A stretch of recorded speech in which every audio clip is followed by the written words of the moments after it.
let's kick off. Tonight I'm going to talk about the go-to-market and how to scale. One of the questions somebody might ask is, why do I need I've got a marketing strategy, why do I need a go-to-market strategy? They're fundamentally different. A marketing strategy is defining the way you're going to be satisfying demand for a product you already have introduced into the market. It changes over time to adapt to your business. A go-to-market strategy is short-term.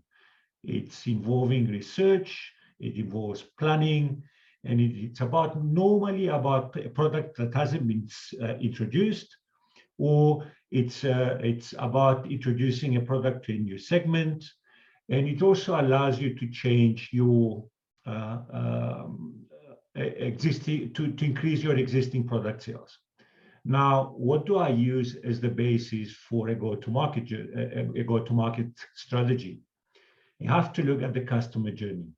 And invariably, the customer journey can be summarized into 4 major steps. There's more details, but I mean, it's 4 major steps. You have to create awareness, you have to create consideration, and then you have to get to the purchase stage, and then you have to create retention. Now, what are the things which you have to consider? Who are you marketing to? What, essentially, there's 4 elements. It's who, what, how. The 3 elements, who, what, and how. First one is, who are you marketing to? Who is your target market segment? Remember, different people have different journeys in buying or using a product. So first question is, who is your target segment?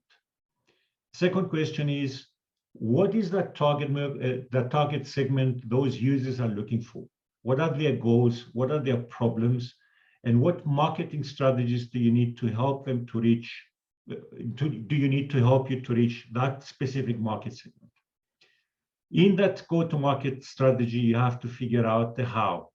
How is your product going to solve the problem for a specific customer in that segment? You have to also consider how your competitors are solving those problems.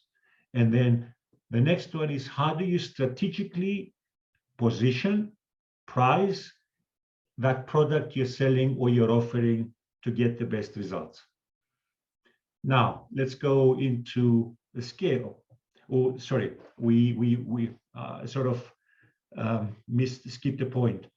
The customer journey, essentially, like we said, it's 4 things. It's awareness, and awareness involves spreading information about your products and your services to your target audience. What is consideration?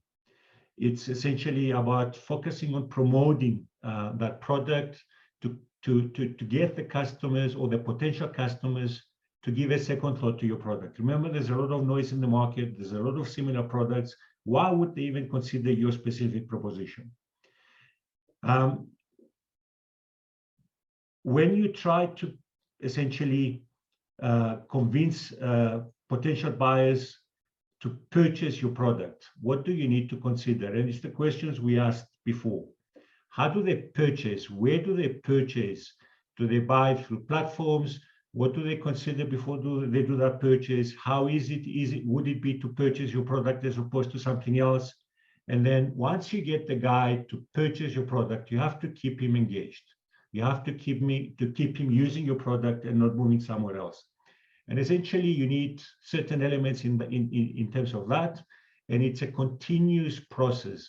Retention is a major problem for a lot of products, especially when it comes to applications, and especially when it comes to new things happening out there. So let's go into scale. Essentially, prospective users for any product fall into 3 categories. Users who've never heard of your product, and that essentially comes up with the issue of creating the awareness and creating the consideration, and then you move them into the purchase. It's users who know about your product but are not using it. And there it's about convincing them that your product is going to meet their requirements, meet their goals, solve their problems. And then the third one is people who know about your product but don't want to use it. Invariably, you don't want to spend time on those. Now, as a startup, your major source of users would be the first bucket, if you want to call it that. Once you get users using your product, then essentially you have to start getting them to use your product continuously and increase engagement.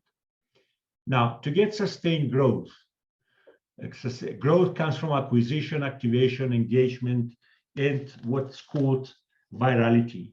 Now, what is acquisition? How do you get them through the door? And that has to do with essentially how they would discover their product, through what channels, and how the pricing considerations those guys have are going to be met by what you're selling and what you're offering. The next one is activation. How do you get them to start using your product?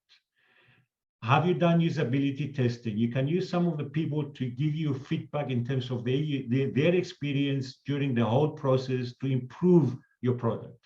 And then essentially you have to reduce what I call friction. Friction is something which customers or users experience during that whole customer journey. If there's a lot of friction, if I can only buy your product in specific areas or specific places or specific regions, then essentially the friction is high. If I can only buy your product or use your product if I only pay through a credit card, the friction is high. You're excluding people who don't meet those requirements, or they don't have access to the tools you are using to enable that purchase or the continuous use of the product. And then it's about engagement. You have to keep them using your product by improving their experience, by reducing the friction, by enabling them to get it in more than one chains or channels.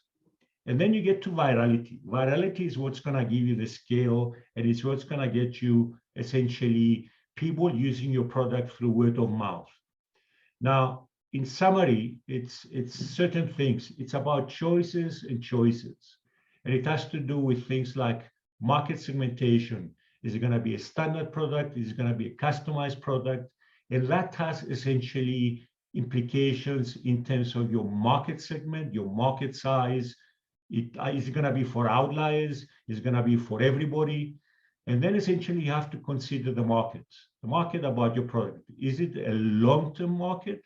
Is it going to meet, or is it the trend which is going to be long-term?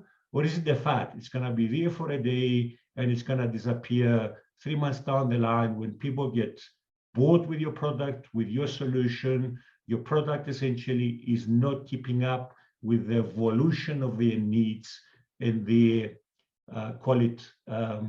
solving the problem or letting them meet their goals. And again, I think I spoke about this in my previous slide, in one of my previous engagements.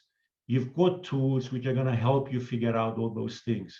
And one of the basic tools which you have to get comfortable in using, it's the marketing mix.